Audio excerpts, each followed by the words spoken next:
Good morning, everyone. My name is Raymond Lamont. I'm the moderator for this panel titled The Pre-Confederation Treaties of Vancouver Island and Decision Making. A backgrounder for this panel is included in your conference material. It's printed in blue.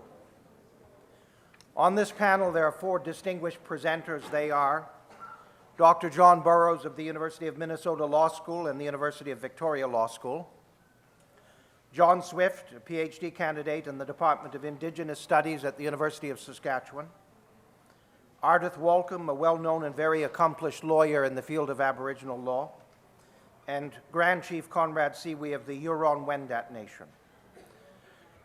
I will be introducing the panelists by name only, but I draw your attention to the short biographies for each of the panelists that appears on the reverse side of the backgrounder for the panel. Before calling on the panelists to deliver their presentations, I'd like to outline very briefly how the panel will be conducted.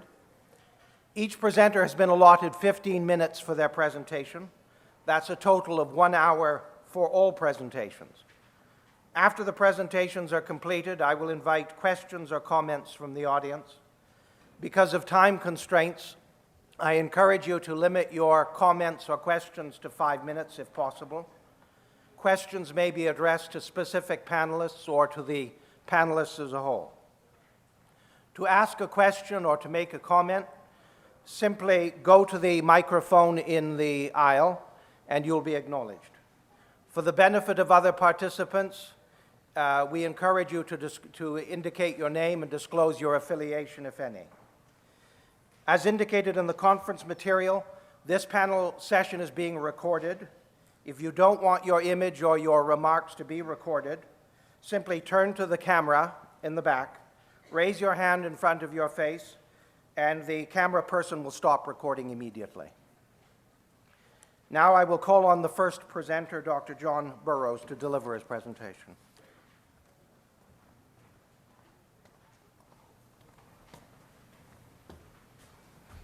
Bonjour, Nidinaway Magani Dog, Niji Nishnabeg, Nij Bamadzig, Bungi Yetigo Ninata Nishnabem, Adashing Gujitun G Nishnabe Moyan. Giganos Nidishnakas, Neashi Winigiming and Don Jaba, Nigignan Dodem, Nui Dijan Don Chinakanogewin. I'm grateful for the opportunity that I have to be able to be here today, and I'm grateful for the Nanaimo First Nation and Vancouver Island University in hosting us. I'm grateful for the good energy that I felt throughout this conference, and I'm thankful to be able to understand more about pre-Confederation treaties. I want to talk to you today about decision-making in relationship to these treaties by sharing with you a little bit about my experiences coming from a territory that also has pre-Confederation treaties. As I introduced myself, I told you I was from Neashi, Winnigaming, and Donjaba, which is the Cape Croker Indian Reserve on the shores of Georgian Bay in Ontario. My great-great-grandfather signed a treaty with the Crown in 1854, the same year as the Douglas Treaties. And in so signing, he affixed his dodem, his clan, to the parchment, Nigignan Dodem, which is the same, obviously, clan that I am. And in so doing, he set the foundation for the relationship that we would have with those that would come and live amongst us. That is, when we signed the treaty, we had in our society laws. We had ways of making decisions that we invited the settlers into. And so when we have questions about how we should interpret the treaties, the way that we should make decisions in the territory, we can turn to these laws. These laws are criteria for decision-making. They are standards for judgment. They are the authorities that we would look to be able to help us understand the paths that we should take. We have a word for law in Anishinaabemowin, the language that I introduced myself in, which is Chi'anakinogewin. This word means the great guided way of decision-making. When we think about our laws and when we think about our treaties, we think about them in terms of our language, which is a verb-oriented language. 70% of our words are verbs. and there's over 6,000 ways of inflecting any particular verb. So when you think about treaties in the terms of verbs, you're thinking about what action might be able to be deployed to help you in your relationships. That is, a treaty, like a constitution, is not just a dead piece of parchment. To constitute ourselves is a verb. To have a relationship with another through a treaty is a verb. And so as we think about this pre-Confederation agreement that we came to in that way, we can think about how they set a pattern of thinking, a pattern of law in relationship to our dealings. I was home last week. It's about 3 hours north of Toronto on the Bruce Peninsula.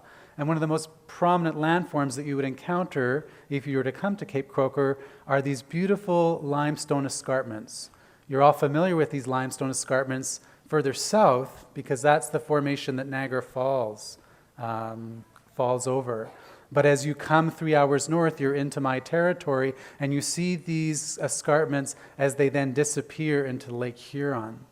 Those escarpments have been there for 440 million years. They were there at the time that Ontario was like Australia and the Great Barrier Reef. A time when Ontario had this small layer of water that was over these seas, and these escarpments are the ancient life forms of the corals that were a part of that environment. And our laws come from those places. We have laws that come from many places in our environment. When we think about our laws, we can think about them in many ways and see the choices that are available to us in our decision making. Some of those laws talk about the creation of those escarpments at the time the earth was flooded in our territory. It talks about the great turtle that was there, and Nana Bojo, our trickster, who landed on the back of the turtle and wanted to find land and called upon the divers to be able to go deep and pull up some soil to put on the back of the turtle. And in those interactions, we find there are things that we can analogize into our life as to how we should be behaving with one another when we find our world flooded in different ways. Flooded with the toxicity that might be around us in relationship to this nuclear power plant that they've placed in our territory. The Bruce nuclear power plant is there. It's been running for about 50 years. No one has yet figured out where they're going to store the spent rods from the power plant. They are proposing, not us, the Ontario Power Generation, is proposing to put them deeply geologically in the earth on the shores of Georgian Bay. We have other things that we can talk about in relationship to whether or not that's an appropriate place to be able to house those, and that goes back to some of those diver stories. We, in our present day, can take guidance from our laws that are sacred in that regard. But when we think about sacred laws and creation laws, it's not just about what happened 440 million years ago. It's also what happened over 150 years ago when my great-great-grandfather affixed his otter Dodem to the treaty. Because what that did is it created a new kind of a relationship. It's a new kind of a sacred story. It's another creation story. We have the creation story of the divers 440 million years ago, and we have the creation story of people coming to live amongst us 150 years ago. And in those negotiations, there were promises about how we would be in that place, such that when my great-grandfather took his first deer, he didn't deer and bear, actually. He didn't just think that he needed to do that on the reservation. The treaty was about us occupying our entire territory and having people invited into relationships in accordance with our law on that territory. So when he took this first bear, he did so hundreds of kilometers away from the reservation because that's a part of our territory. We have a word in Anishinaabemowin for reservation. It's called Ishkonagan, which is leftovers. That's actually the word that we use for reservation, for reserve in Anishinaabeg terms, leftovers. Well, of course, that's not a part of what our treaty relationship is. And so when we judge what we're doing in the present in relationship to our laws, we take that approach. But we have laws that are beyond sacred. We also have laws that are rooted in the world around us, that are the natural laws, the environmental laws that are part of our place. And these laws are learned by watching what's happening around us in the territory. So we see how a bird or a plant or an animal might interact with these escarpment faces. And of course, we're right on the waters as well, and how they might interact with the waters.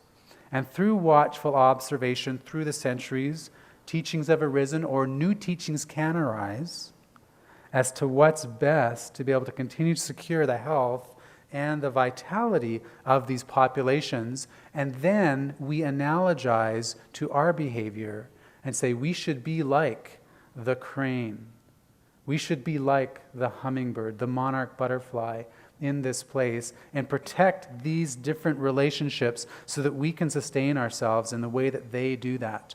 We also can make disanalogies. We can distinguish things that are happening in the world around us. But it's one of the sources of the law that we have, such that when we learn our laws, we learn to read the land. That our case books, our statutes, our constitutions are found in the ecosystems, the escarpments, the waters, the behavior of the birds, the way the plants interact with one another. And it's something that can be looked to as criteria, as authority, as standards for judgment. This is Chi'anakinogewin. These are the great guided ways of decision-making within Anishinaabe law, and these are the things that we invited people into in relationship to the treaties. But our laws go beyond the sacred and the environmental or the natural. They're also deliberative. That is, we talk with one another. We try to persuade one another. We involve different people in our relationships. When I introduced myself, I said, Ni or Buju Nindinawe Magani Dok. Hello, all my relations.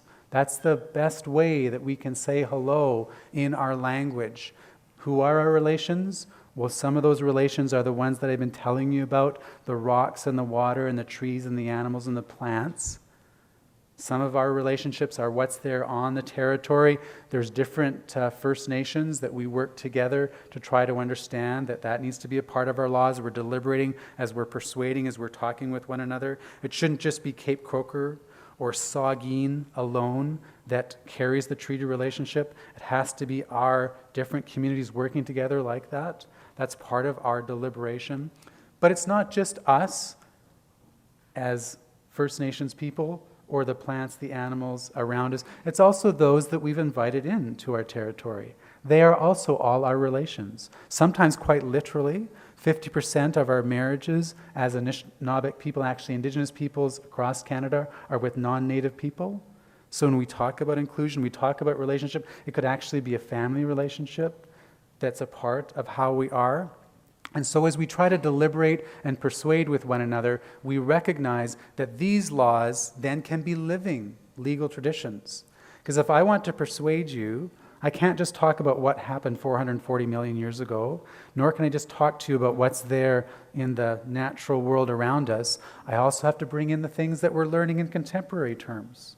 Because I'm not going to persuade my own people or those off the reserve or those that are trying to persuade me. And we have many great guided ways of decision, Chi'anakinagewin, around deliberation. We have big houses and feast halls and circles, and we have so many ways of engaging with one another to try to ensure that we listen to each one that's there. Some of our stories are also very much about this deliberation and persuasion. I wish I had time to tell you all these amazing stories from history and from the more distant past in that regard. But we have this at our disposal as part of the treaty relationship. When we met together in council, there was persuasion, there was deliberation.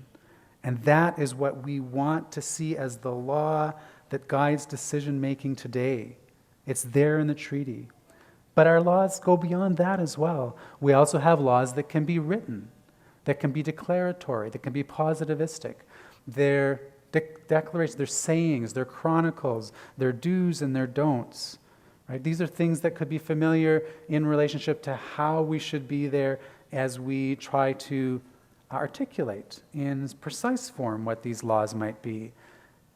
This is something that's very familiar within many First Nations, and we have this as a part of our tradition. We can continue to develop this as a part of our tradition, is to put out things in that way. But we also have other sources of law, sacred, natural, or environmental.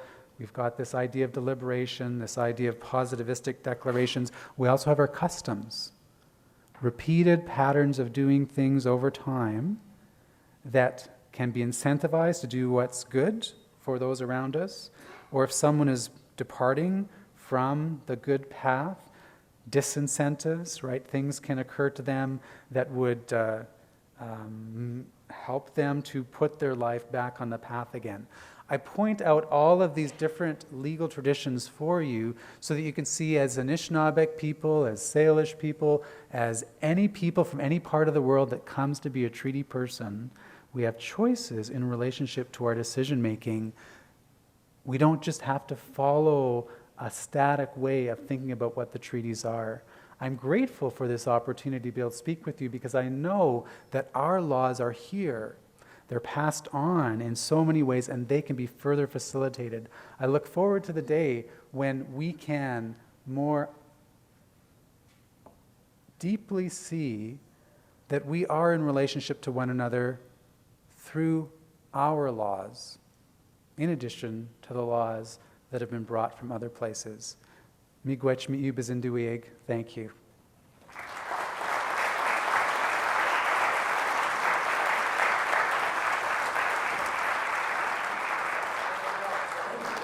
Our next presenter is John Swift.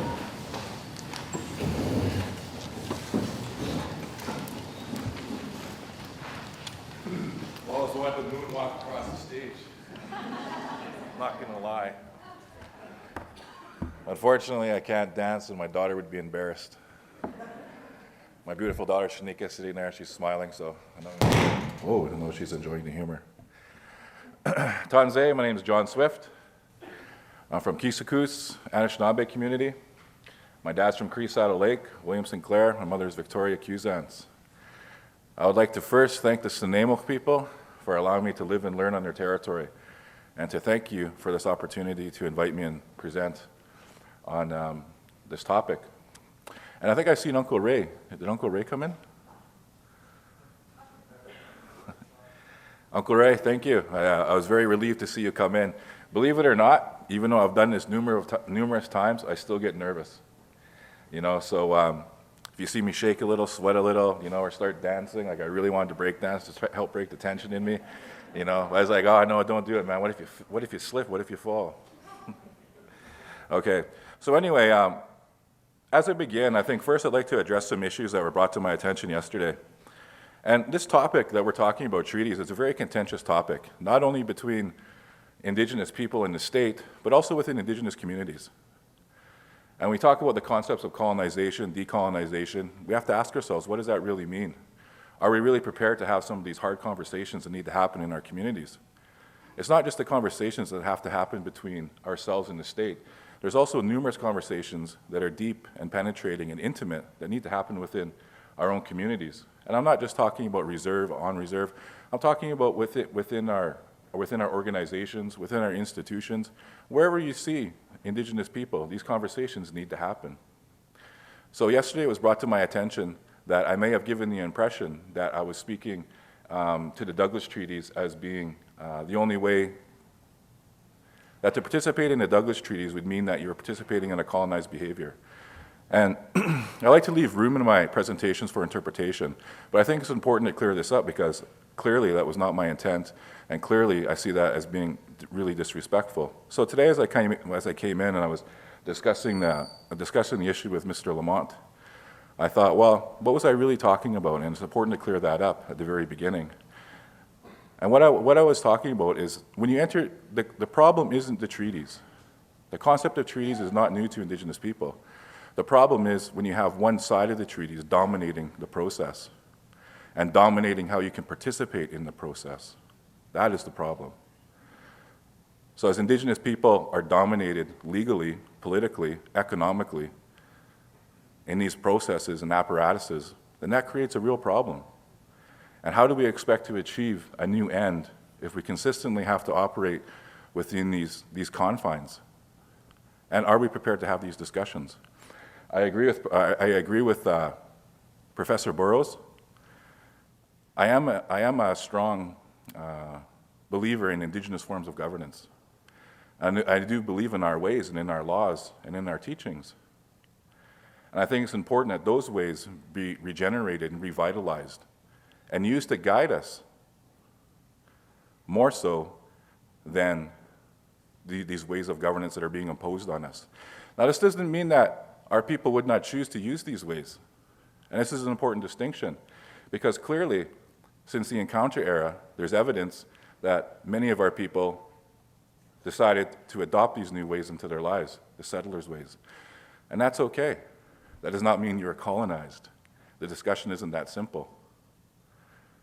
However, the current reality in Canada is not one of free choice for Indigenous people. The current reality in Canada is that these governance structures are forced upon us in our communities, and they have real consequences for our people on the ground. Liberal democracy, acting it out day in and day out, has real consequences for our communities and for our families and for our relationships with each other as individual people. And that is not something that we have taken on by choice. That is something that has been imposed on us by the state. So as we enter into these new relationships, these are the questions and conversations that I feel are really important. How do we get to this new direction? How do we get to this new place? How do we redefine this relationship if we consistently have to operate under these imposed forms of governance that we have no choice in deciding whether or not we participate in? Now, it's interesting to say that we have no choice is misleading as well, because we do have a choice. But are those conversations happening? In some places they are. In some places they aren't. So my intent, again, in this presentation is not to say that the Douglas Treaties and acting them out in the attempt to redefine the relationship with the state means that you're colonized, because that was clearly not my intent. My intent was to raise the issue of when one person or one partner in a relationship is dominating and imposing the wills and the rules of this relationship, you know, that part in itself is problematic. And that's what we're trying to breach out of. And I do believe that Indigenous forms of governance is one of the ways that that can be done. So with that, I went to my presentation, and I know that I'll probably run over my 15 minutes, so I'll have to ignore Raymond. I know he has this little piece of paper there. I'm just kidding, Raymond.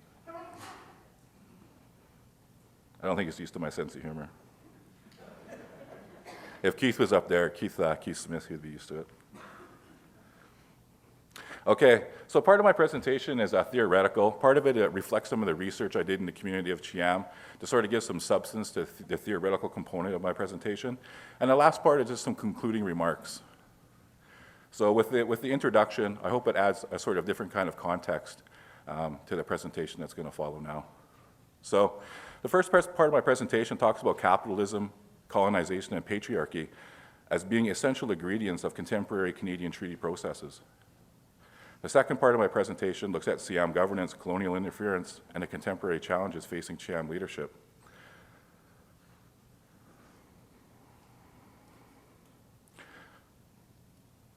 So the questions that were charged to this panel are: what are the practical implications of White and Bob and Morris for the exercise of jurisdiction by the Treaty First Nations and the province of BC? What roles exist for Douglas Treaty First Nation laws in regulating the use of lands and resources? The third question: an escalating conflict over land and resource decisions affecting Douglas Treaty rights, conflicts inevitable, or do alternatives exist, and if so, what are they? So in pondering these questions and formulating my response, I asked myself, what are these questions assuming? I'm always cautious whenever I start to see a consolidation of Indigenous political power in the hands of professionals that are entrenched in a colonial framework, be them scholars, lawyers, or politicians, myself included. One has to ponder the question, are we really doing something new? My conclusion was that these questions are assuming that these discussions are being asked within the context of colonialism and the expressed interest of the continued colonization of Indigenous peoples in their homelands. Therefore, my response must speak to the tensions of such assumptions. So when I say capitalism requires colonization, which is maintained by patriarchy, and these are essential ingredients of contemporary Canadian treaty processes, what do I mean? Well, this means that achieving official title to Indigenous lands through agreements such as treaties, MOUs, numerous other legally binding documents allows the Crown to open Indigenous homelands for economic development. It also creates political certainty. As numerous scholars have pointed out, economic development boils down to capitalism, the exploitation of land-based resources and people for profit, profit always being the most important factor. In the context of current agreements between the Canadian state and Indigenous peoples, unleashing the promises of economic development has not materialized for many, if not most, Indigenous communities. Rather, many communities see their homelands as being harvested for its precious materials to support industrial civilization with little benefit being extended to Indigenous people. While many may claim that there are exceptions to the point I've made, I would argue that these exceptions are not without consequence as well. There are many inherent problems with capitalism, and even industrial civilization has not been able to overcome. Mainly, capitalism results in a consolidation of wealth and political power in the hands of a few, while the majority do not receive the same benefits. Is this the future that we envision for Indigenous communities through treaties? And again, linking it back to my introduction, that if we follow these processes that are structured by the state, it does have the potential to lead there. So if capitalism requires colonization, what does this mean? It means that one of the main ways Indigenous communities are controlled, manipulated, and saturated with colonial ideologies is through imposed colonial governance systems that we are forced to use in our daily operations. We must seriously question the political structures that have been imposed upon us by the Canadian state. This includes band council systems, Assembly of First Nations, and the political offices we occupy within the dominant governance framework. These are not forms of Indigenous governance, despite the titles that would seem to reflect them as such. Rather, these are colonial political apparatuses that are meant to interfere and control the governance of Indigenous communities from afar. In other words, these political mechanisms act as gateways for the uninterrupted flow of colonial ideologies into Indigenous communities. We must remember that the mandate of these imposed forms of governance systems is to maintain the colonial framework. Now, this is an important part. This is not to say that the people who work in these positions are of questionable integrity, nor does it mean that they're colonized, but rather the power, authority, and direction that they can go within these positions is limited by the colonial motives of the states. That is a really critical part of the presentation. It's not the people, it's the positions that you're in. The positions that we're in as Indigenous people, as we're elected into these different offices, only allow us to go in certain directions. We can't go outside of that. So my main point being that working within the colonial framework can only take us so far. There are serious restrictions that need to be identified, rooted out, and discussed in a serious manner amongst community members throughout every stage of our discussions. We live in the West. I like to say we live inside the fort. If we are going to see the promises of liberal democracy and capitalism in the ways that are being told that we're going to see them, we would have seen them by now.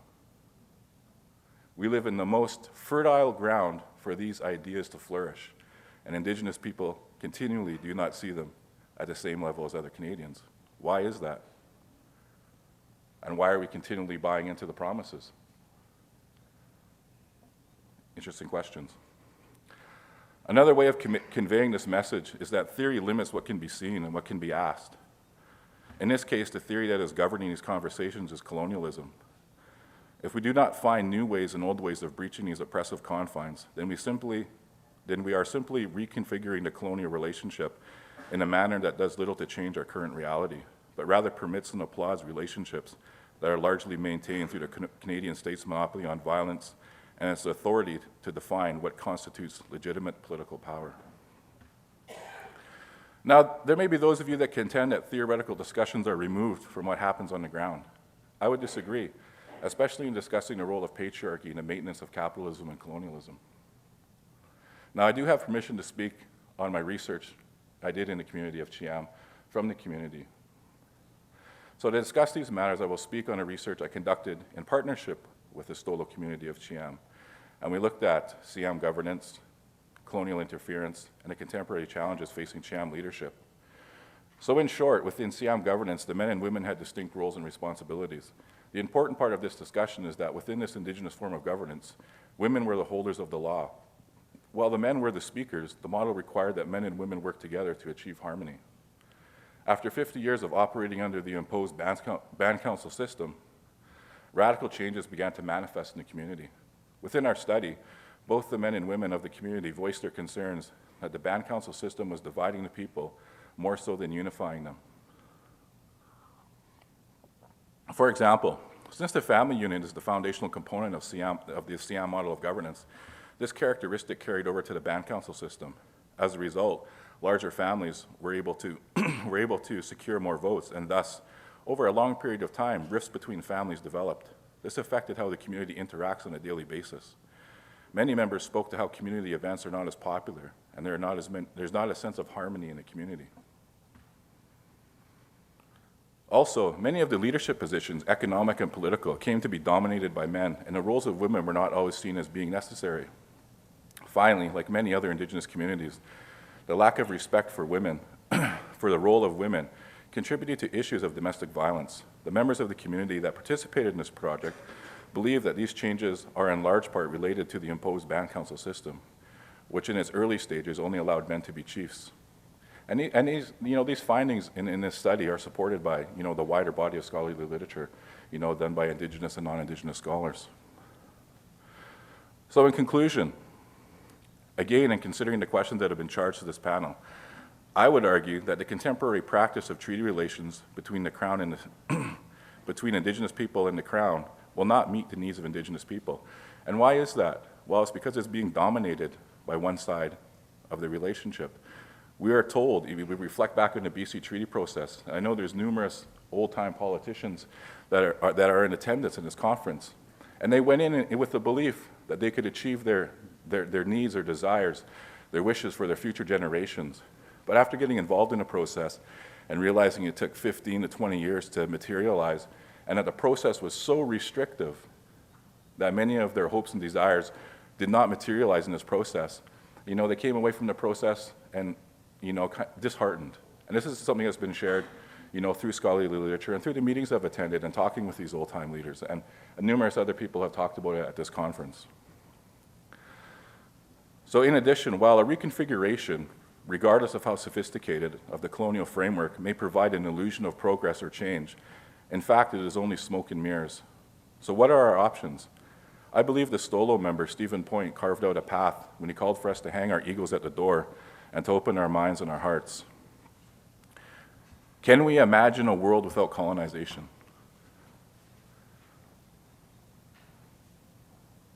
Sometimes I dream about it. What would that world look like? But can we really imagine a world without colonization? I would like to borrow from the words of the oral historian Portelli.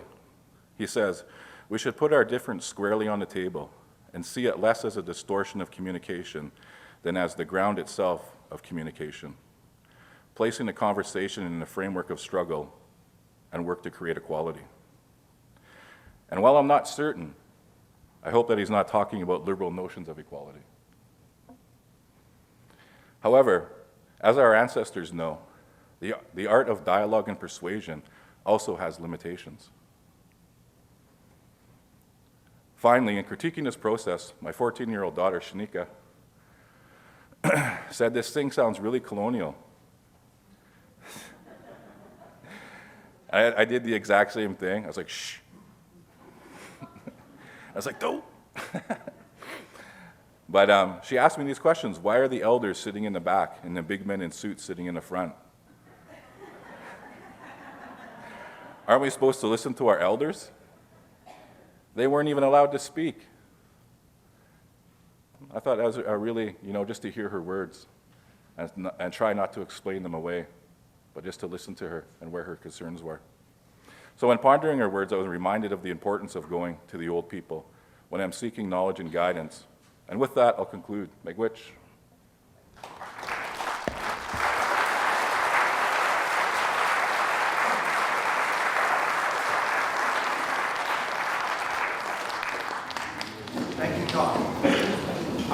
presenter is Ardith Walkem.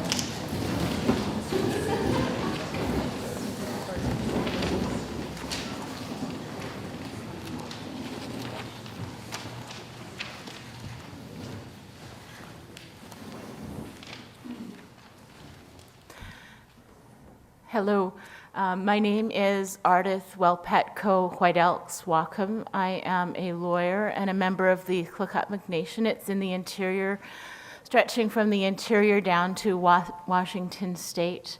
The name that I was given by Chief Wayne Morris of Tsartlip is Snapuktanah. I was invited to talk to you about these two cases, White and Bob and Morris and Olson, occurring decades apart from each other, and both cases in which members of the Douglas Treaty were charged with hunting and were forced into court, and the courts ultimately in both of those cases said that the province didn't have the right to regulate those treaty rights. And so to consider with you what those cases tell us about the protection of Indigenous laws within those treaties, I want to start by telling you two things of my relationship with the Morris and Olson case and the issues that arose there. I was counsel in the Morris and Olson case from the provincial court level, which started in Duncan all of the way up to the Supreme Court of Canada, in the later stages, of course, with Louise Mandel, who was co-counsel. So to start by telling you two things about my relationship with hunting and with this case. I was raised by a hunter. My dad was a hunter, and he hunted at night. And the first time I ever went night hunting with him, I was in my mother's stomach. He had gone hunting several times, all unsuccessfully at night, and he came home one day and he said to my mom, "You'll bring me good luck if you come with me. You have to come with me." And so they had to borrow a big old Impala, one of those big things, because she couldn't sit up. She was very pregnant at the time. And they put pillows on the back seat, and she laid on the back seat, and he bumped along to our hunting territory, and they went hunting.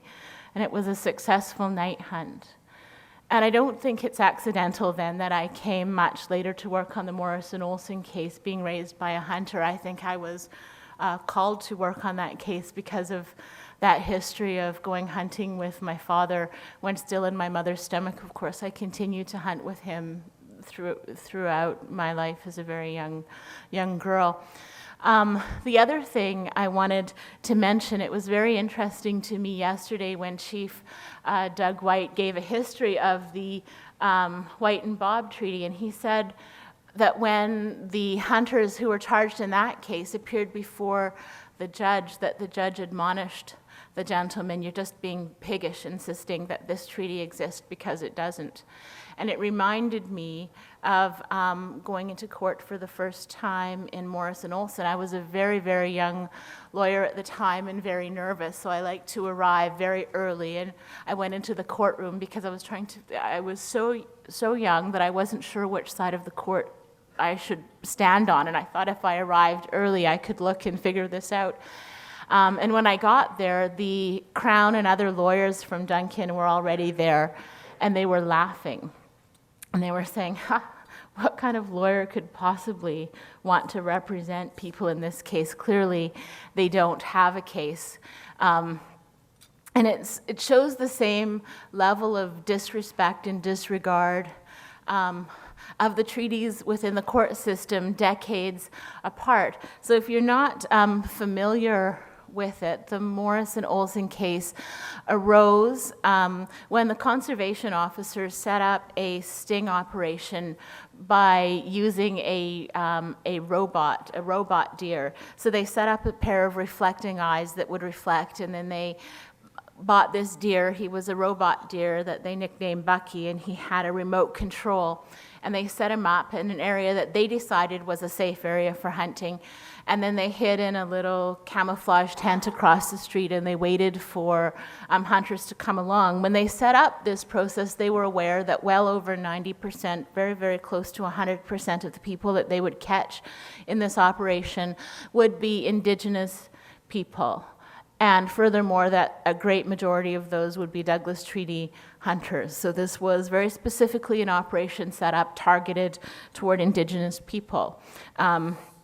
And so these two hunters were charged and brought to court for hunting at night, amongst other things. Now, unlike the case of White and Bob, the Crown there did not argue that the treaty didn't exist. The Crown here argued, yes, the treaty exists, absolutely. You have a treaty right to hunt. But it doesn't matter, because when the issue is one of safety, you need our laws to govern, because you need our laws not only to keep the public safe, you need our laws to keep yourself safe, because if you're hunting according to your own laws, you could harm yourself. So the issue was one of safety. And it is a very interesting issue for the discussion of governance, because it caused us, in looking at how to bring this case forward, to actually have to turn then to what was the purpose of the treaty. Why did the Crown enter these treaties? And when we asked the elders, the conclusion that we came to was this wasn't a land cession treaty. It didn't, it obviously doesn't make any sense. The newcomers weren't in a position to ask for a cession of land, and the document itself, the one that we were looking at, all of the X's were made in a uniform hand and clearly not by the people. So when we asked the elders in giving evidence what it meant to them, they said that they felt that the treaty was a peace treaty, and it was intended to protect them and their way of life for all time, and it would enable them to continue to live as their ancestors had done. And from the newcomer perspective, if you look at both particularly the decision in White and Bob, some of what the court said is to look at what the purpose of these treaties are. You have to look at the situation in place when they were signed, and I know that you'll probably have heard about this at some of the treaty interpretation discussions that are happening elsewise. But they said that at that time, there were 1,000 newcomers, a mere 1,000 newcomers living on the island, and they probably drastically underestimated by saying that there were 30,000 Indigenous people. I'm sure that number was greater.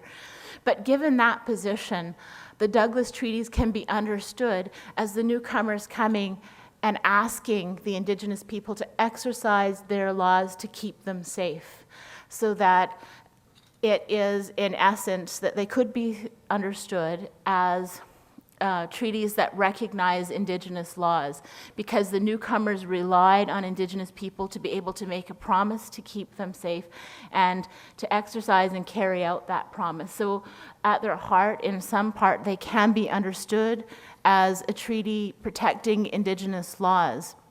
And the hunting provisions, if you look at the document themselves and the understanding of the people, was that the people would be able to regulate their own hunting practices according to their own laws, subject to only two limitations. One is geography. They'd have to be exercised where people traditionally hunted, so within the territories of the people traditionally. So, for example, not able to go to someone else's territory that you didn't hunt in traditionally, and unoccupied lands, which of course seems to fit within the laws of the people. People aren't hunting in village sites anywhere where people are living. Like, that's just the way that the right is exercised already.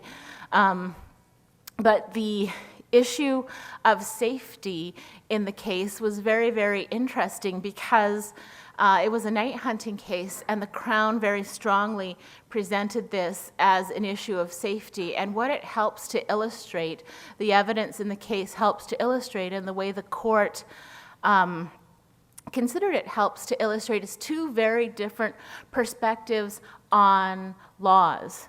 And I've mentioned this before, but one of the things that the Crown kind of stood up and they said to the court is they didn't put a lot of effort into fighting our evidence, because they thought it was enough to stand up and say, Your Honor, there were Indians in the woods at night with a gun and they had kids with them.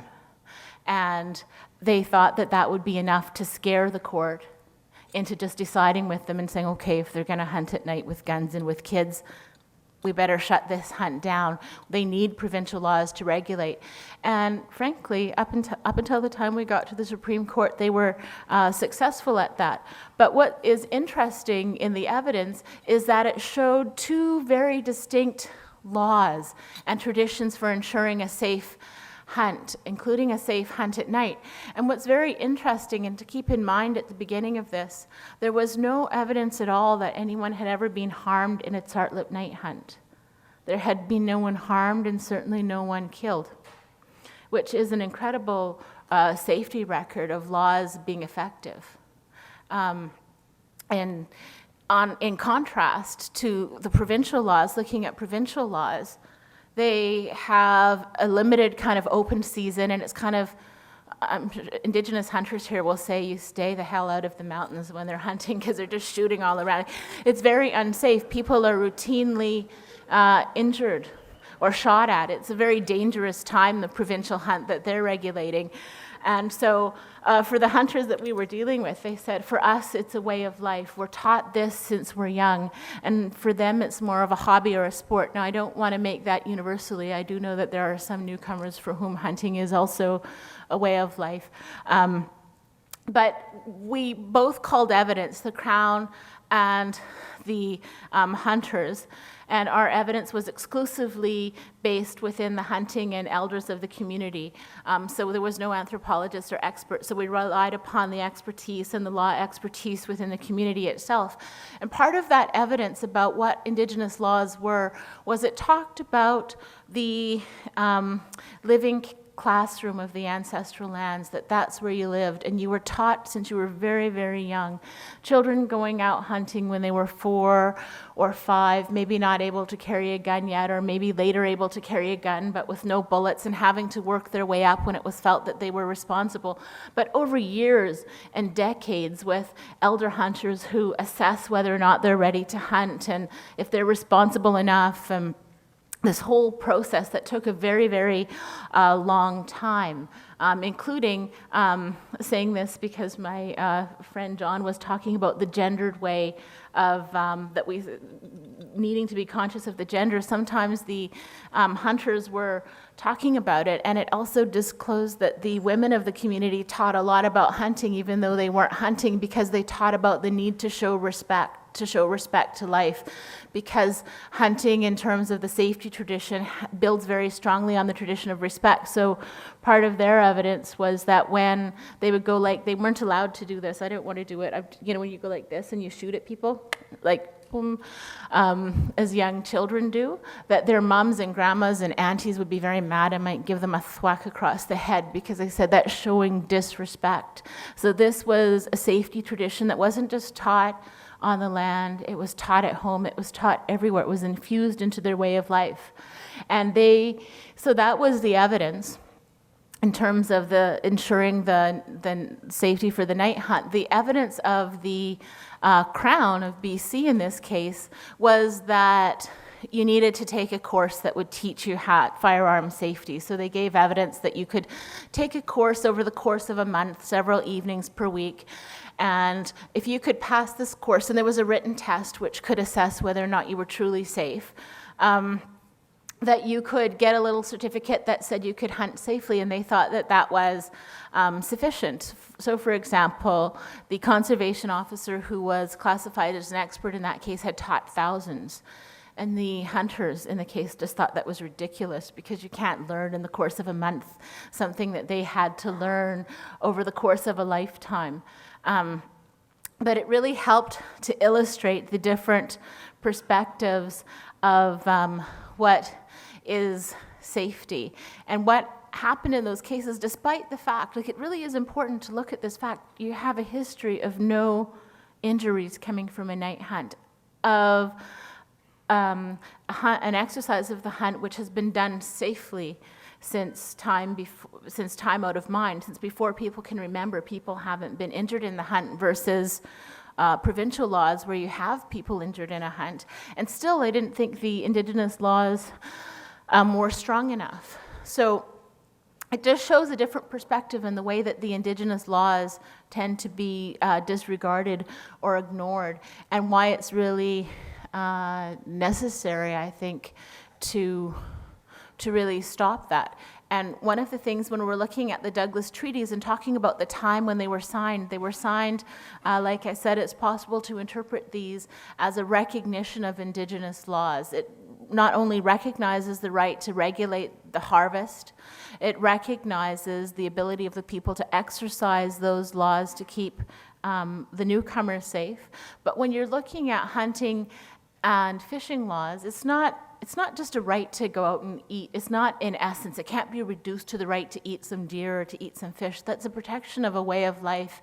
And it's not just the exercise of gathering the deer or gathering the fish. That wouldn't be sufficient, because you can't protect who a people are unless you can also protect the habitat. And so the land itself. So those treaties aren't just restricted to those rights, that they should operate to recognize the laws of the people on the land that are needed to keep the land safe and to keep the land healthy for not only people, but for the life we share the land with.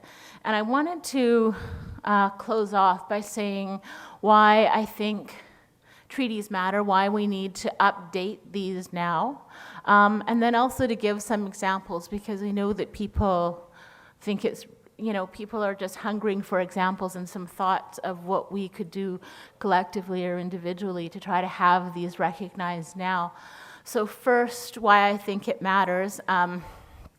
Turning back to my own nation, the Lukatwik Nation, part of our law is that we believe very strongly, both for ourselves and for other Indigenous nations, the need to respect the law of other Indigenous nations, because we believe that that law itself arises from the land, and the land teaches the people what laws it needs to be able to flourish into the future. So when we go onto the territory of other people, we have to respect the laws on that territory, because it's respecting the land itself. And in this case, applying that philosophy that I was taught to the Douglas Treaty territory, I believe that the land itself, when the laws of the people are denied, the land suffers, that you have environmental damages, you have damages to water, to wildlife, to the fish. So the land itself needs those laws to be able to sustain itself, that's very fundamental, that the land mourns without those laws. And I think that that is a fundamental principle in terms of being able to take care of the land so that it sustains not only Indigenous people, but all of the people who now share the land, that there's damages being done to the land because of a denial of those laws, and that those laws are desperately needed. To come back, there's also the issue of fundamental human justice, that there was a promise made when these treaties were entered, and those promises have to be upheld. And looking at some ideas for what we think could be done in terms of implementing them, one of the things that I think has really been set by the wayside is that newcomers, when we talk about treaties, we tend to think that there are treaty rights held only by Indigenous people. And so people tend to forget that there are more than one party to the treaties. There are newcomers, are also a party who have treaty rights, and furthermore are enjoying them. People are here, living here on the land, and so benefiting and continue to benefit from these treaties, but are not holding their end of the bargain. But as well, there's something about the relationships between people that's being ignored and needs to be revisited, I think.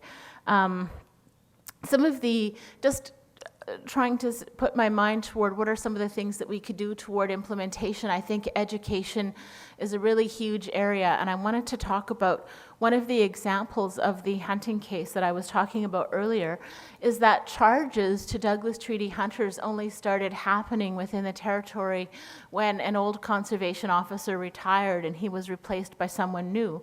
So a large part of the decision to make charges on Douglas Treaty hunters was solely made within the bureaucracy.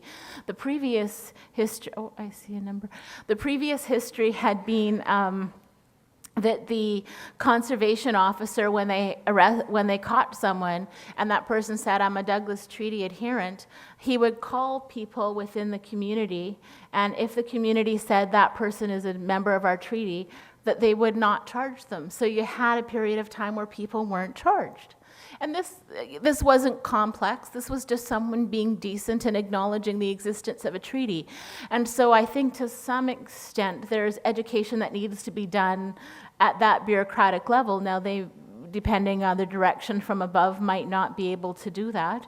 But I think that there's some of that happens, that there is a need, most particularly, to keep alive within the people what the treaty means, what the laws are, and to keep carrying them forward, because I think in large measure, if I could go into court 10 years ago and have lawyers laugh, then clearly there's been a forgetting. And that treaty needs to be brought forward, educated, and shared as a way of protecting it.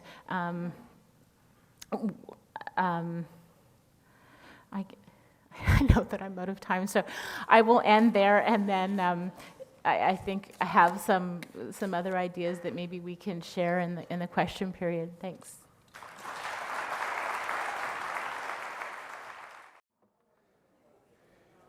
Yes, thank you, Mr. Chairperson. Again, good morning. I'd like to start by recognizing the fact that we have very strong and powerful presenters, speakers, and I'm very honored to be sitting with you and with you all also in this assistance. And I'd like to recognize also the presence of Dan Smith, a good friend of mine who I've been working with for many, many years. He's from this area, and also Chief Thomas, who yesterday said that we used to work together and to meet together at the Assembly of First Nations in the early 90s. So yeah, that brings me back to way back. So my point this morning will be to say that, also I wanted to say to you that I had the honor of having breakfast this morning with Louise Mandel, and to have shared with her also interesting memories of what we've been doing together for the last 30 years.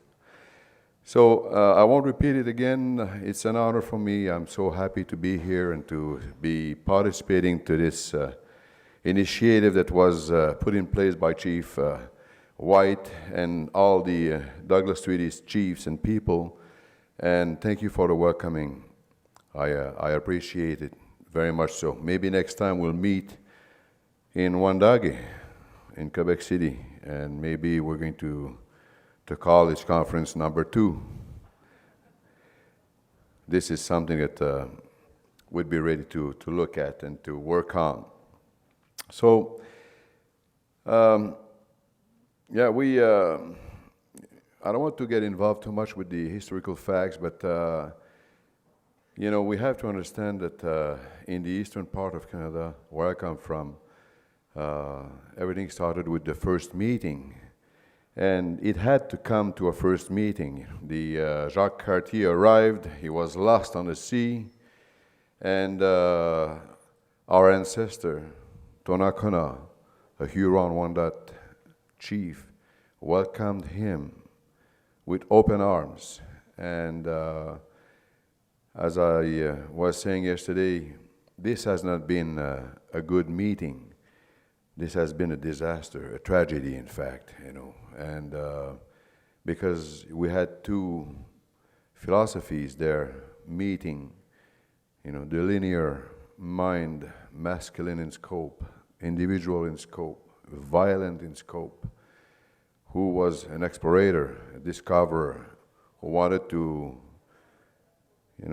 get all the richness of this land for himself and for his king. And on the other hand, you had the King of Canada, because this is how Jacques Cartier called Donnacona. He had a circular mind. he thought that we belong to the land, that the land doesn't belong to us.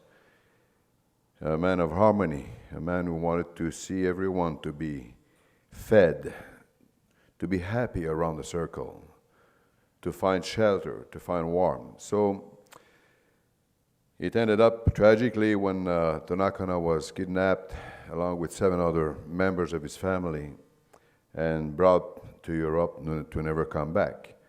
And oral tradition up to today within our own nation says that for many, many, many springs our people have waited the comeback of Tonakana, and they were saying that he would never come back because he was so happy over there that he forgot about us, which we never believed so. So this is a kind of a first encounter. And then war started with Champlain, with the rest of the newcomers, over resources, over fur, over all kinds of resources, wood and so on. And by 1640, we were almost all gone. There was only 1/10 of us in the East that survived. Epidemics and wars, but mainly epidemics. We vanished like the snow under the sun. The Erie, the Tionotati, the Arandorono, the Wendat themselves, my people. All of them confederated, matrilinear in scope, vanished away, the Mohicans and so on. And we survived, because of the deepness of the forest, as our ancestors say. And then we created an alliance, the Franco-Indian alliance, against the British. The French then lost the war in 1760. And it's at that time that we went to meet with the British Empire, the new king, to make a treaty, a pre-confederation treaty, a nation-to-nation treaty, a brother-to-brother treaty, not a father and son treaty, an equal-to-equal treaty with the British Crown. And since then, for a couple of years later, they made the Royal Proclamation, but in 1774, they made the Quebec Act, and they transferred back all of our lands to this new colony that was called the French colony. And again, we were pushed aside, pushed away again. And in 1876, they made the Indian Act.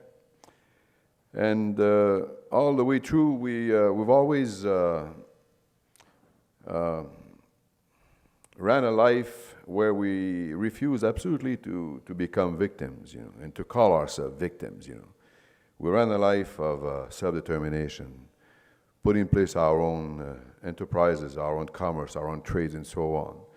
And that's how we survived, And we redefined our own confederacies also. We joined hands with sometimes the ones that were not our friends at the beginning, but to survive, in order to survive altogether, we recreated some alliances between ourselves, Abenaki, Mohawks, Algonquins, Hurons, now together under one roof to survive and to give to our people some hope for the future. And then we were in Quebec, so these Quebecois, as of today, still will always want to separate, will always want to have their own country, will always want to take away our land, will always want to do away with the title within Quebec. Today, in the news, the next referendum will be 2014. So again, we have to watch for ourselves. Again, we have to join hands and to say, no, Canada will never be separated. Canada belongs to us. We gave its name to this country. This is our land. These are our resources. But then you'll see Canada coming to us. Nice people, nice ambassadors, because now they will need us again. They will need us. They will need First Nations, to fight separation. And as soon as we will have helped them, they will turn their back and run away. Siding with Quebec, again, siding with provinces, again, against First Nations. In the last 40 years, we've never seen Canada, in all the Supreme Court's decisions, having taken a side of any of our First Nations. Sparrow, Delgamuuk, Sioui, Salmon, Guérin, Vanderpeet, you name them all. Canada sides all the time with provinces against us. While we think that from a treaty perspective, they should side with us. In fact, from a constitutional perspective, they should fulfill their fiduciary obligations, which they don't. So this time we'll be waiting for them. This time. We won't be just used again and then be thrown out. Safety, this is the accusation we were accused of. Quebec needed to find a case, a test case, in order to prove that the land belonged to them. When we lost war against the British, we gave away a land that was clear of Aboriginal title in Quebec. These Indians, these First Nations, were subjects to the King of France. They had no rights. This is what they pretended all the way through. Well, we've never been subject to no one. We've always been allies. We never subjected to no one, and will never. This is the case. So they said, we will accuse them of making a fire in a provincial park where they're not supposed to be. There are places where they can make a fire, exclusive areas, and we will catch them on a safety issue. It's not safe to make a fire anywhere in the bush. It's unsafe. We'll get them there. Well, our fire is about 1,000 years old, where we made a fire, where we were arrested by game wardens on that beautiful day of May, 1980. So we took our treaty, and we brought our treaty, and we fought with our treaty, and we won with our treaty. And our treaty, 9 years later, was recognized as to be intact. The laws of general application of the Quebec province, of provincial laws of general application, won't apply to us. We have a treaty. We know how to govern ourselves. We've always made fires. We never set fire to the forest. Come on. We know how to cut wood. We don't hit ourselves in the knee. Because we were accused also of having cut and mutilated trees. Well, multinational companies, the ones that are deforesting our environment, have never been accused of such a crime. So, one thing is sure is that we cannot and will not fall into a victimization process. We're not victims. Let's not fall into that. The answer that Canada gave to the RCAP report, to the Royal Commission report, was, well, we need to heal these guys. They're all sick. Let's start a healing process. Yes, we need to heal. This is true. But let's not all fall into this kind of a trap. Let's behave like sovereign, like independent, like strong and powerful. Even when we're hurt, let's not show. Let's bring allies with us, We need allies, Let's bigger our circle. Today it's a question of thinking together, of a mindset, There's no color into that, Our circle is universal. Let's bring as many people of goodwill as we can, to gain what we need to gain, which is able to practice our ways of life, practice our traditions, practice our customs, show to our children these ways, and to continue to be happy, to make a happy life, Not as Chief Thomas said yesterday, to always watch in our back, see if a game warden arrives. We don't want that. No more. We're not there no more, We're not there no more. We cannot be there. It cannot be that. We've been hiding all of our lives, We've been hiding, Many of us of my age, we still don't know how to react in the forest, because we've been trained to hide all the time. Hiding to fish, hiding to hunt, hiding to cut a tree, hiding to walk, hiding to collect berries, hiding and hiding, not be sure of anything. This is not our life, This is not what we want to do, what we want to continue on, or we won't be put into these kinds of situations no more. Our treaties have spoken. Our treaties have said the truth, They've been tested to the highest degree, our pre-Confederation treaties. So now it's time for Canada to wake up and provinces to recognize that they've lost completely their little war with their laws of general application. They don't stand the test. Treaty rights, our treaty rights, are recognized and affirmed and guaranteed in this Constitution. And we've paid the price for that. So now we need to put our act together, to come together as a group. It's interesting, pre-Confederation treaties from one end of the country, the Micmacs in the Atlantic, down to the Douglas Treaties in the Pacific, We joined hands, and we built on this conference. We built on this initiative, and we put our minds and hearts and money and legalities and our capacities and expertise and experience together. Because down the road, what we need to understand is that we all live together. We need to build a better Canada. We need to educate Canadians and so on about who we are.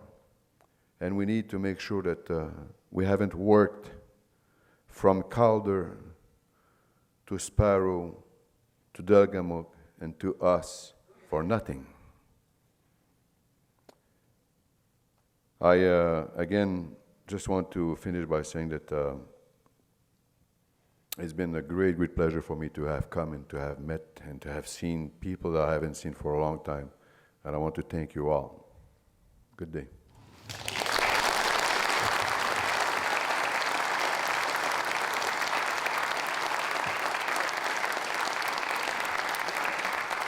Thank you. Thank you, Grand Chief Sioui. Before we invite questions and comments, I just want to announce that the keynote address by Chief Wilton Littlechild from the UN Expert Mechanism on Indigenous Peoples will be at 12:45, not 1 o'clock. So if you could make a note of that. Now, questions and comments. If you have any questions or comments, you can approach the microphone in the aisle.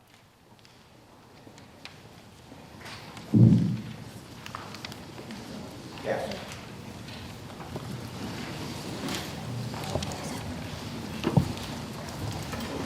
I believe it is. I wanted to say thank you very much. Sorry,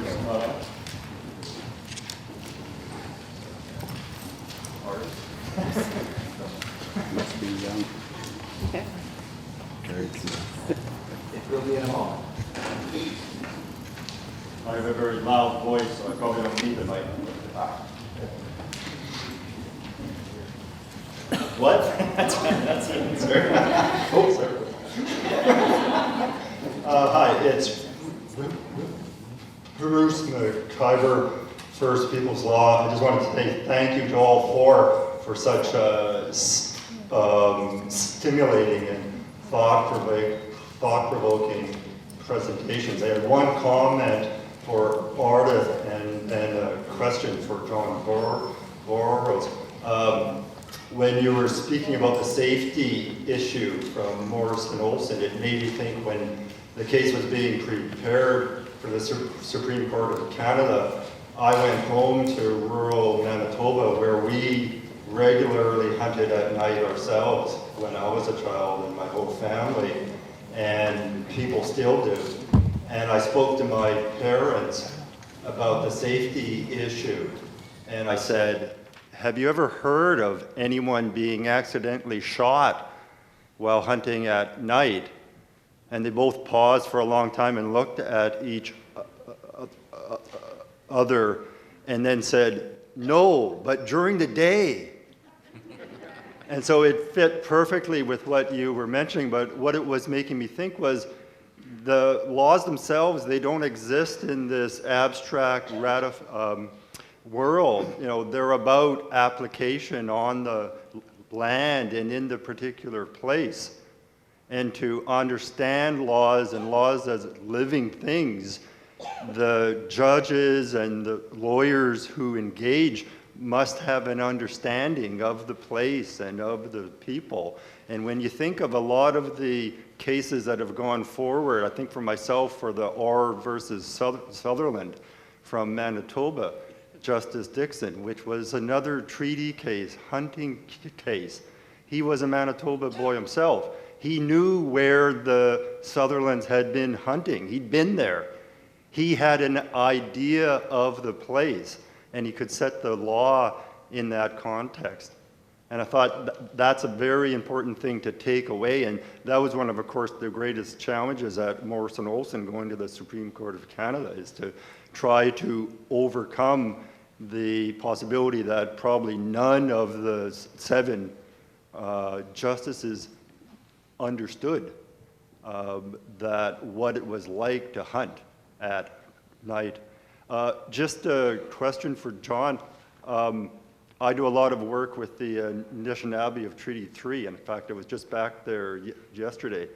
And they have their resource law, which they put into place. They adopted about 15 years ago, treaty-wide. And when I was in my meetings yesterday with a company, my client was saying, this is sacred law. And trying to really impress on the company, this is sacred law. And what I was wondering if you could speak to a bit about how sacred law isn't necessarily ancient law, that these laws themselves are living and continue to be developed by the Anishinaabe and have a role to play in a very contemporary manner. Yes, thank you for the question. It is true that law lives. There's this statement, tradition can be the living faith of dead people or the dead faith of living people. And our challenge is to make our traditions the living traditions that have been passed on to us by those who have predeceased us, not something that's dead within us today. And so they need to be continually addressed to the new circumstances that we find ourselves in, and that helps them to have that status that you've referred to. As I've mentioned, I've been teaching at the University of Minnesota Law School. I'm Ojibwe. The Ojibwe people live in Ontario and Manitoba, Minnesota, Wisconsin, Michigan. So when I'm in the United States, I'm actually also able to observe Anishinaabe or Ojibwe law there as well. We have tribal courts down in the United States where the laws that are applying to the situation are by our own people, our own stories, our own judges, our own peacemakers.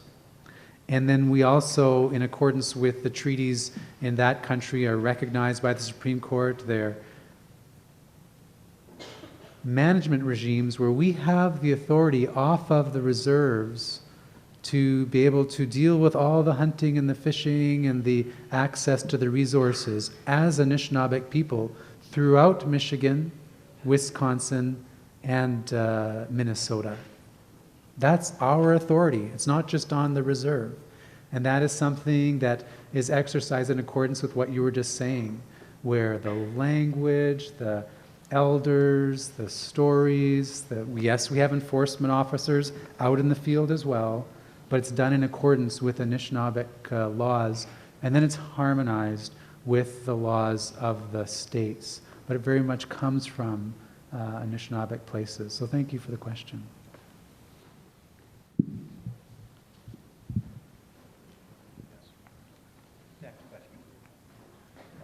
Gord Fuller, I'm an activist, or as I like to say, an advocate for social change in the community of Nanaimo. And I'm totally blown away by this whole process that we are seeing over these 2 days. I consider it an honor to be here. I was very impacted by John Swift's words. I think about much of what you have said about the impact of colonialism on First Nations and how it's not only impacted them in the overall negative ways, but also impacted them in the way they have been told to govern themselves. And, when you said that, those have been my thoughts for years, and I'm wondering why we have allowed that to happen. When we look at the Douglas treaties and trying to get them implemented, I look around the room and I see members of the federal government here, provincial leaders here, but I see no municipal leaders. There's actually one in this room right now, Jim Kipp, who is one of our city councilors, and we were chatting outside and he talked about being disheartened. And that's what I woke up with this morning, was that our municipal leaders aren't a part of this conversation. We have one city staff member here that I know of. I don't know of anybody from the Nanaimo Economic Development Corporation or the Chamber of Commerce representing them that are here. The speaker this morning talked about respect and relationships. And in order to show that respect, I think some form of attendance should have been possible. And I get a bit of the municipal way of thinking. I'm seen as a thorn in the side or a pain in the butt to them on a lot of times because I'm very involved in the municipal level. And their thinking might be that, well, it's going to be a provincial decision or a federal decision. But yes, the provincial and the federal aspects will be there. But where do the people live? They live in communities, and the communities need to be involved. So how can we get the local level to respect that? I mean, our mayor is actually from Lantsville. We actually have the mayor of Lantsville in attendance at this, but not the mayor of Nanaimo. So, thank you. Thank you.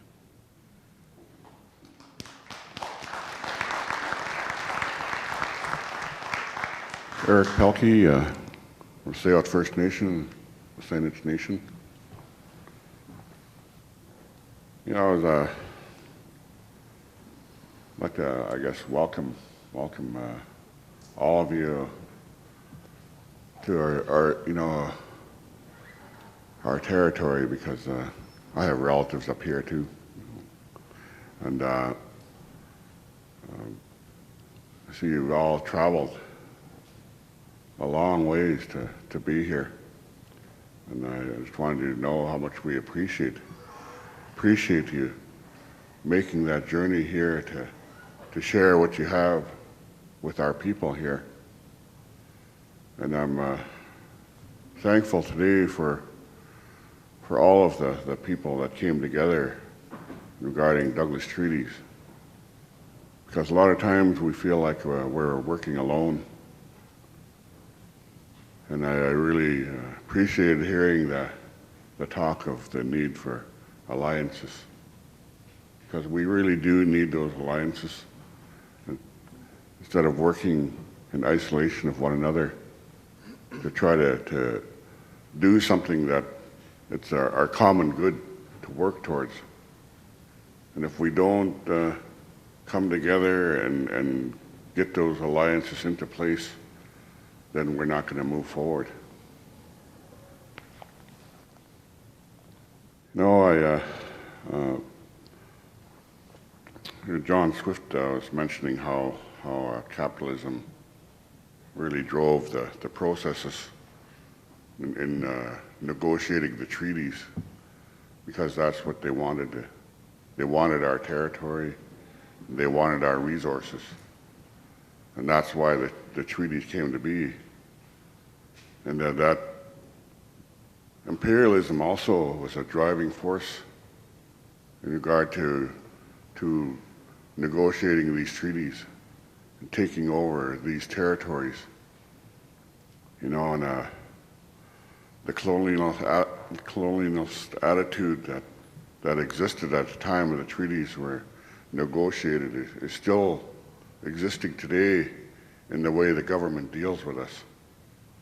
The denial of our nationhoods, the denials of our people, the denials of our rights, the denials of our treaties is still the mandate of the government. And I hear that the representatives of the government are sitting in there with us here today, and it makes me think, what's going to be said when they go back to their offices. Because these positions, I feel that a lot of things are said around the table, but when they return to their offices, their positions remain the same. And we see that every day in our negotiations with government. They have a preset mandate most of the time when they come to our table, which is the denial of the treaty. And even though they hear everything we say, when they return to their offices, to their government, to their ministers, the position remains the same. The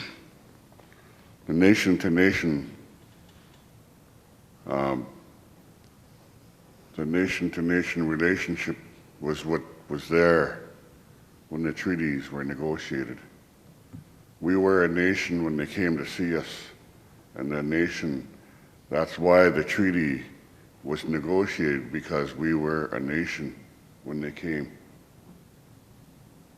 And under the Royal Proclamation, and under the things that they were required to adhere to when they negotiated the treaties, they had to come to us as a nation, or else they didn't have a legal foot to stand on when they went back to their country.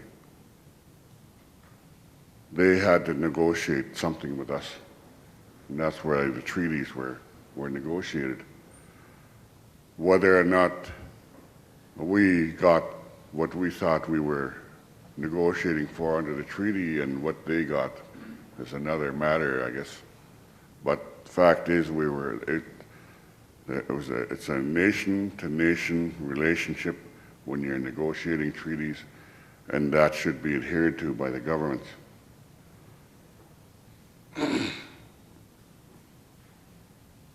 The other thing that I'd like to raise is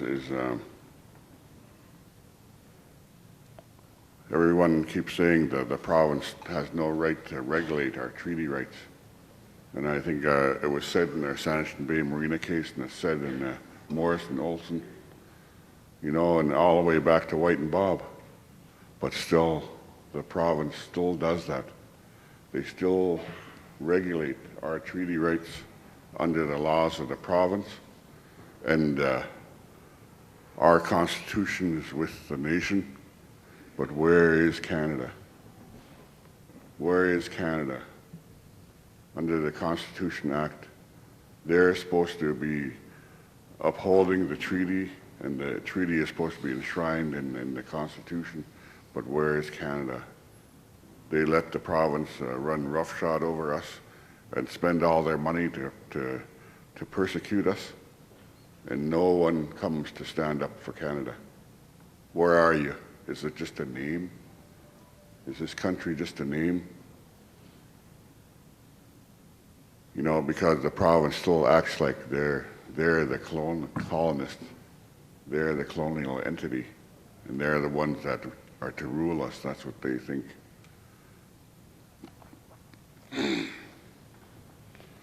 The other, the last thing that we're talking about is when you're talking about whether or not we can govern ourselves in laws of safety, but also I think in laws of conservation.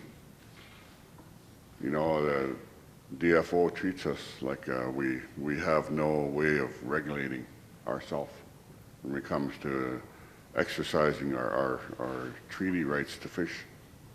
And they say that they need to oversee us in regard to the regulation of our treaty right to fish. But before they arrived, we exercised those rights. And the example that I always hear from our elders is the first salmon ceremony that we still do today. When the first salmon came through our territory, the first salmon, the sockeye salmon, when the first one came through, the reef net fisheries that existed in our territory were shut down. We took that first salmon back to the village and sailed, and that's where there was a 3-day ceremony. 3-day ceremony for the first salmon ceremony. And in that 3 days, the main run went through our territory. They were allowed to pass through to guarantee for the future the fishery for the people that are still to come. That's what they said. And that way, that was our main way of conserving the future of that fishery for our people forever. We still carry on that ceremony, but you know, our participation in the fishery is still regulated by them and denied to us by the government. Well, that's all I have to say today. Hi, Scott. Thank you, Mr. President.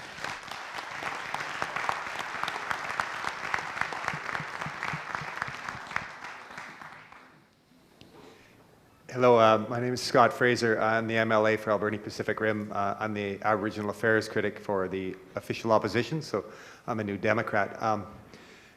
Just a broad query first, and then a question to John Swift, if I may. And thank you very much for helping to inform and inspire. That's good words. The UN Declaration on the Rights of Indigenous Peoples, I've inquired numerous times with the provincial government, and they say it's a federal issue, and it's not affecting their any policies or any of their positions as they move forward. And I know the federal government signed it, but I haven't, kicking and screaming, basically. I haven't seen any change in policy or attitude since that declaration was signed. So the broad question, I guess, is do you see a way to use that declaration, the articles in the declaration, to help inform the process around pre-Constitution treaty, the Douglas Treaty, and treaties that are being negotiated now and potentially to come in the future? And then the specific question to John Swift, you touch on the municipal government model that was been foisted on First Nations, largely, that may have had hereditary chief systems of governance before, matriarchal systems, and now we see like the band council model. Do you know a way of, I don't disagree, but how would you go about changing that so far, this many decades? Because I know you might face resistance from elected chiefs and councils in that regard too. So that would be a challenge, I would think. If you could comment on that, I'd appreciate it. Yeah, 2 questions. Perhaps we can deal with them in reverse order. John? Thank you very much for your question. I'd like to touch on both the issues, if that's okay. The first issue with the UN Declaration of Indigenous Rights in the articles, I'm always amazed at these meetings, whether they're AFN or whether they're gatherings like this. It's always the discussions that happen outside of these rooms that are just as interesting, just as thought-provoking, and just as creative, if not more creative, than the discussions that happen within the structured environment. Meaning much so that Indigenous people use these mechanisms as a way to meet, to network, and to grow new ideas while within this framework of, whether it's the UN. In short, I would say the UN is an interesting apparatus.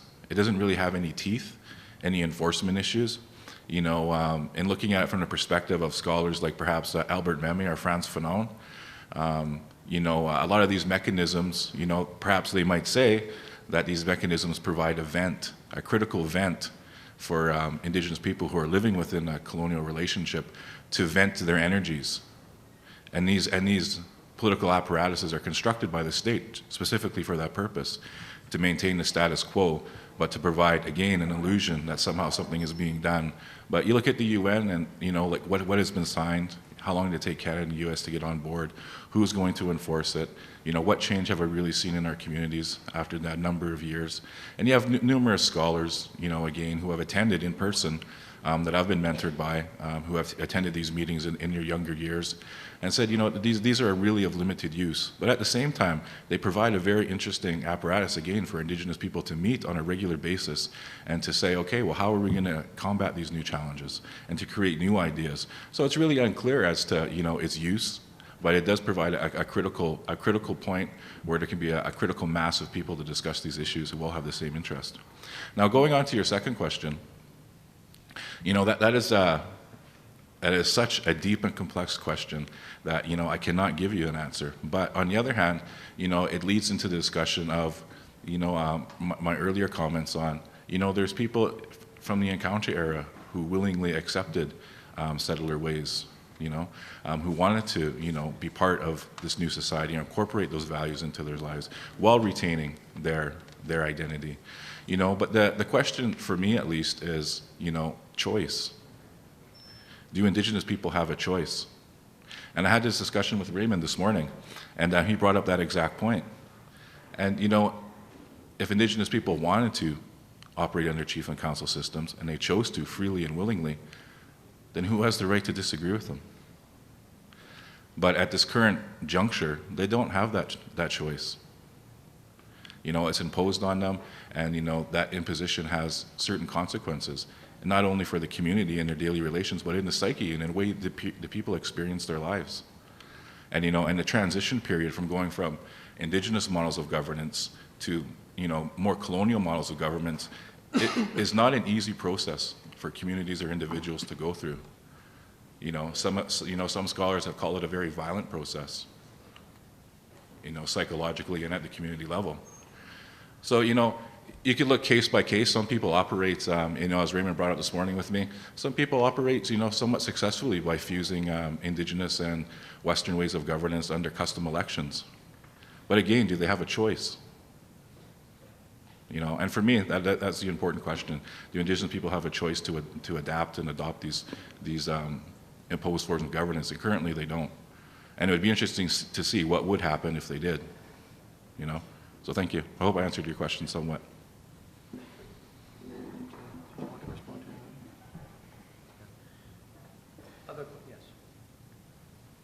Hello, my name is Sioui, otherwise known as Joni Olson. I'm from Sartlet First Nation on the peninsula. And I just have comments today, I think. I have, my father is Carl Olson from the Morrison Olson case that's been brought up quite a bit in the last couple of days. And I want to thank all of the speakers that have come this weekend. It's been so inspiring. I have to say, after yesterday, I was a little bit deflated. Hearing the interpretation of the treaty and sort of the dead end that it reaches with people up on stage that are like, how do we actively move forward on the interpretation of the treaty? And it's sort of enter into negotiations with, with the province and restate sort of what your treaty means to you. And our First Nation has clearly said to our chief and council that that's never going to happen. So since my dad was in with such an influential case, I became a little bit of an activist at a young age and got onto Chief and Counsel and took a couple of courses to educate myself, and thought, oh, okay, specific claims. And specific claims are, I was like 30 feet off the side of our reserve this way and an acre over on this side. And I kept on thinking, this is just a waste of time. I'm sorry if, for the people who are sort of pro-specific claims, but I wanted a bigger chunk of it. We live in a place where there's, $6 million properties lined up next to each other, and you talk about Crown land, and really we have a shooting range, a firing range, and a couple very small pieces. And very, very wealthy people that live all around us. And fee simple property is a problem, and you have these big long lists of problems, social problems in our communities, and what's the answer going to be? And I went back to the hotel last night, like I said, feeling deflated. Woke up this morning, and with this panel, feel re-energized. And so really I want to say thank you, and it was inspiring hearing all of you speak. And Sartlip First Nation, we're in it for the long haul. We want the bigger picture. We will support other First Nations. We want to get together with our other, there's 5 local First, 4 on the peninsula that you've heard here in the last 2 days also say that we want to work together. So we're excited about our future and about really standing up for what rightfully belongs to us as First Nations people. So thank you.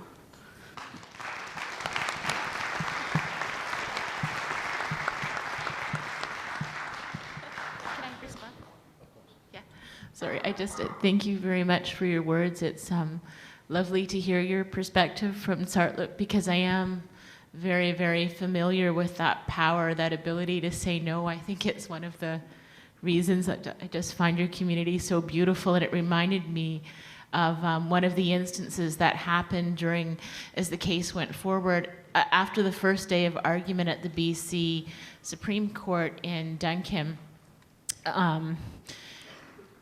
we argued very strongly that the province didn't have the right to regulate, and the province was arguing in part what you were saying, that you should negotiate, that the Tartlip should negotiate, should consult, because they'd be willing to let you hunt and could come to an agreement if you just, come to the table with them, and the Tartlip were saying no.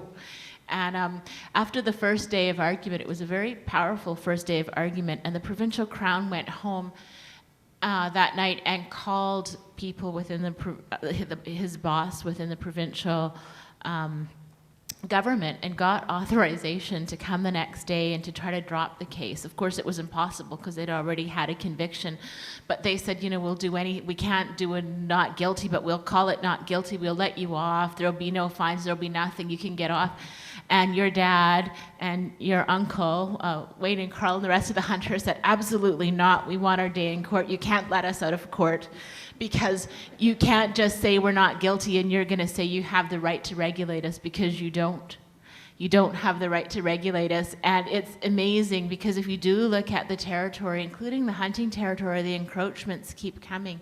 And the people keep relying on the power of that treaty because it's so meaningful and it's sacred. And I think looking at it must be very frustrating for people to say, well, you have to negotiate with the province when you have a federal nation-to-nation treaty. And one of the reasons I think forums like this are so hopeful and powerful is that we can kind of see the treaties maybe pre-Confederation have been in a period of hibernation, perhaps, in the public consciousness, that the public has been closed or asleep or vaguely aware, and maybe they are reawakening.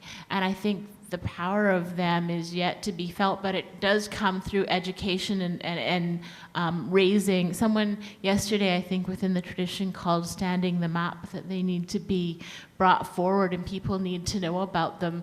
But I just loved hearing about you, because I love hearing the Tartlip people, because you say no and you mean it, and it's so beautiful. So thank you.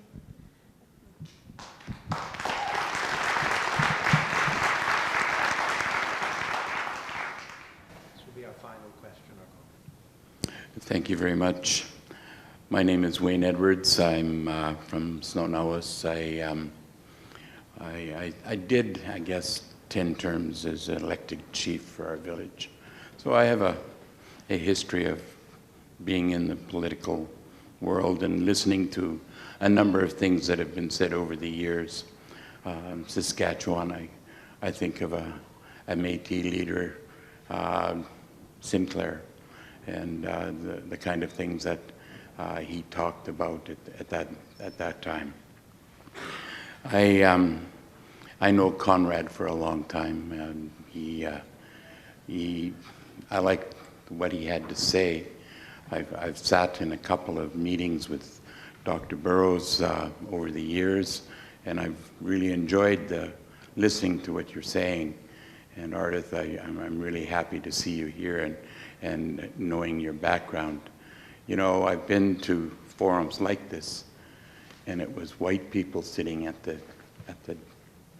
podium talking to me about what I should be and who I should be and how I should do it. And it's nice to see that, you know, we have this expertise that has come out, you know, the evolving situation that we live in, and the expertise that we have here. You know, I've been able to sit down and I've read a lot of court cases. You know, I've found that, you know, we had to find a lot of direction in where we were going, how we were going to get there by reading some of those court cases, finding out the problem that the government had when they decided that, you know, we created this law, but who is an Indian? You know, and they describe that in bad repeat. But anyway, the interesting thing is that when they first surveyed our property in Snow-Nowas, and my family is the Bob in the Bob and White case. So, you know, he's still alive. David, he's my grandfather. But you know, when you think about those kind of things and the relationship that you have with growing up through those kind of things, my mother looked at my father and said, I can't go today to this meeting with you. And then she looked at me and said, so son, you go with him. You go with your father. So I've had this since I was a young man, growing up, learning about what is going to happen in the world of politics. You know, you talk about agendas and different things. You know, the first agenda that I went to was with the Department of Indian Affairs, and it was it was grants to bands that we were involved in the kind of things that they were trying to impose upon us at that particular time. And they were starting to work on the white paper and the things that were going on with that particular document. But anyway, I guess, Ardith, what was, I was listening, what inspired me when I was younger was I kept hearing about this Bob and White case, and I really didn't understand it. And I had an uncle, he was our hereditary chief, passed last year, hereditary chief Wilson Bob. But I had, over many years, an opportunity to sit and have conversations with him about what we wanted to see happen in our future. And, you know, we've seen the depletion of fisheries in our area. And we talked about management. We never talked about owning the resource. We talked about managing the resource. And, you know, I hear you all talking about those kind of things, those concepts. But the interesting thing was, the inspiration was that we were trying to find a way of recognition and reaffirming this Douglas Treaty. And when you basically said we should be looking at something else, I forgot what it was that you said, but it was like upgrading or something of this Douglas Treaty. Well, when we entered into discussions many, many years ago, and we brought all of the Salish chiefs together, and we signed a drum in 1988 in Sartlip in the Big House. And that was all of the chiefs of the Coast Salish. And we also met at that particular time with the chiefs of the Interior Salish, representing a very large block vote for the AFN process. But it's, you know, that whole process is flawed. I mean, if you're talking about elections for chiefs, you know, under the Indian Act, it's flawed, because you talk about the issues there of representation, and you know, if you have these two families that are fighting for who is going to be chief and who isn't, and they're at odds at all the time, and they win by 2 votes every election, do you have true representation, right? And if they go to the AFN and they vote for a national chief, is that true representation? You know, so it's flawed. We realize that. But, you know, the thing that I'm going to remember is, John, that you've got the moves. I've seen you go across the stage. I'm going to reflect on that all my life, the remainder of it. Dr. Burroughs, Dr. John, I listen to the blues all the time. Dr. John brings that back to me. Anyway, thank you very much.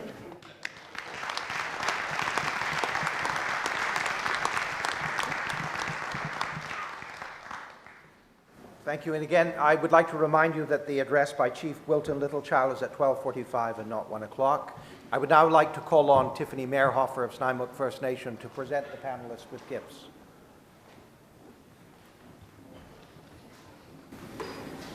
I would like to call on Snuneymuxw Councillor Sandra Good.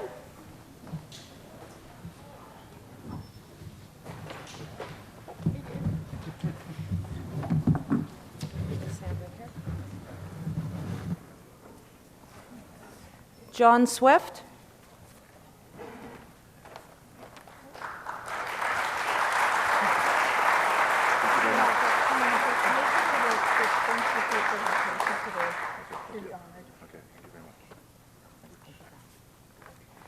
Ardith Walkem.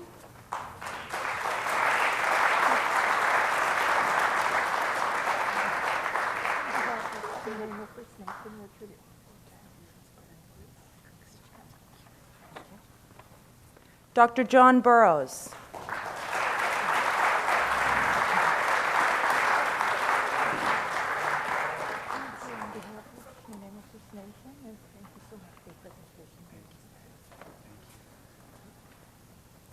Grand Chief Konrad Sioui.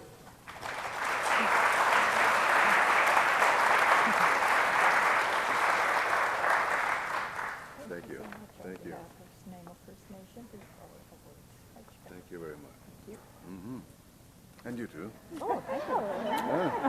That's very nice. Thank you. And last but not least, our moderator, Raymond Lamont.